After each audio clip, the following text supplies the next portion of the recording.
evening, ladies and gentlemen. I'm Jay Kingston, and you're watching the Point Cook News Network. Our top story tonight: a team of geologists from Curtin University have found the largest iron ore deposit in the entire world, located in the Pilbara region of Western Australia. The estimated value of the deposit is 10 trillion Australian dollars for the raw ore alone, and closer to 30 trillion dollars when refined into steel, a figure more than 10 times Australia's annual GDP, a truly nation-defining amount of wealth. The question remains though, who will be the one to see all of this money? And how is it going to impact the everyday Australian?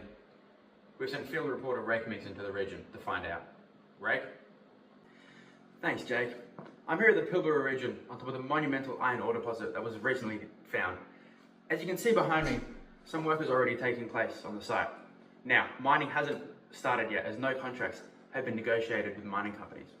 That being said, Rio Tinto and Hancock Prospecting have begun a joint venture in the area, investing 1.61 billion Australian dollars into logistics operations within the area, indicating that they may be in the late stages of a negotiation that has not yet been made known to the public. These companies, however, have every incentive in the world to send the ore that they mine directly to China for processing. Large portions of Rio Tinto in particular are owned by Chinese ore refinery Chinalco, holding over 10% of Rio's shares. This ownership stake influences the Australian companies to not keep the bulk of the mineral wealth within Australia. On top of this, the government gave cuts to the export taxes of the ore for large companies shipping to China in the 2023-24 federal budget. Originally, Chinese production of our resources was ideal due to the cheaper labour in China, making it more economically feasible than using Australian labour. But with major advances in automation and production efficiency, could it be time to bring the production back to Australia? Stay tuned to find out more.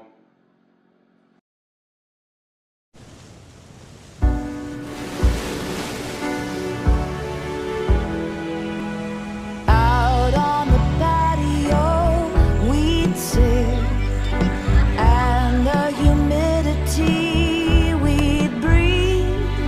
We'd watch the lightning crack over cane fields, laugh and think, this is Australia.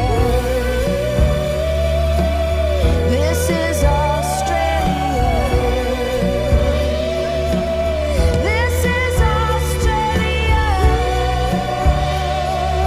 Colorbond, made by Australia.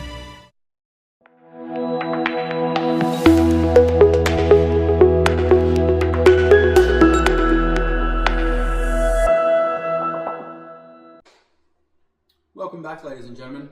I'm joined today by Jake Ringson, the Australian ambassador for Baowu Steel Group, China's largest steel processing company.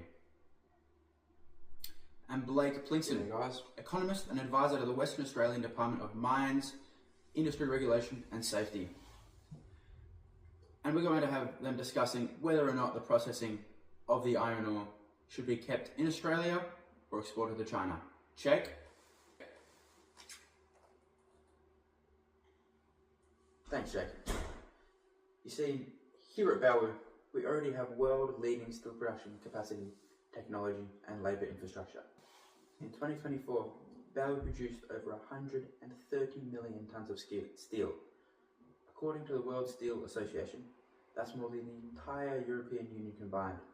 When we're making the steel, it is far cheaper and more efficient, as we have far more experience and expertise than any other country.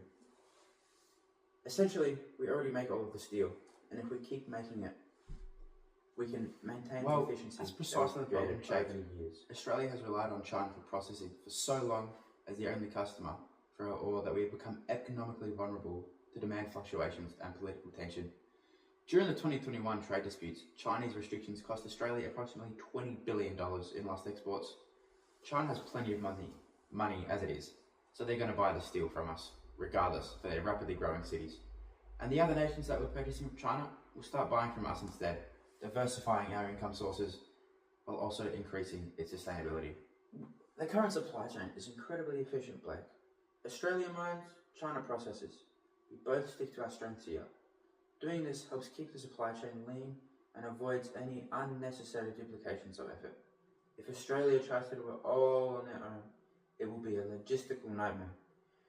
It is better to keep specialising and maintaining maximum efficiency as we have for many, many years.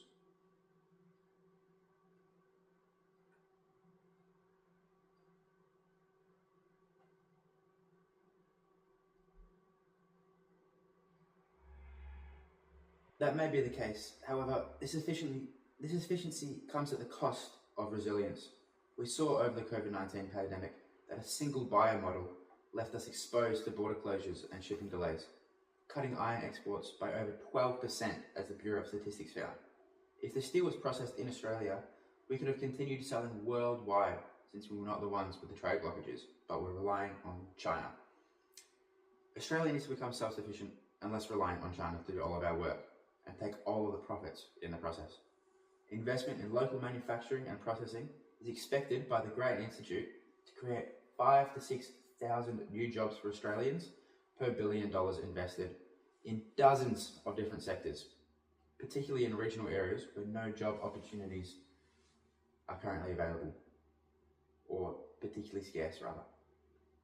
On top of that, manufacturing steel in China is incredibly pollutive. In fact, Chinese steel production alone contributes over 15% of China's total carbon emissions. In Australia, we have the capacity for large-scale green steel programs using renewable hydrogen, which, according to the CSIRO, can reduce emissions by up to 90% compared to traditional coal-fired methods.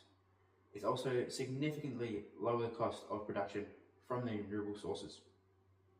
And with Europe's carbon border coming into effect, carbon-intensive steel will face major tariffs, allowing Australian green steel to sell at a premium in the European market. Well, gentlemen, that's all we have time for today. It's been a pleasure having both of you speak this evening. I can only hope that whatever happens, both of our nations continue to prosper for many years to come.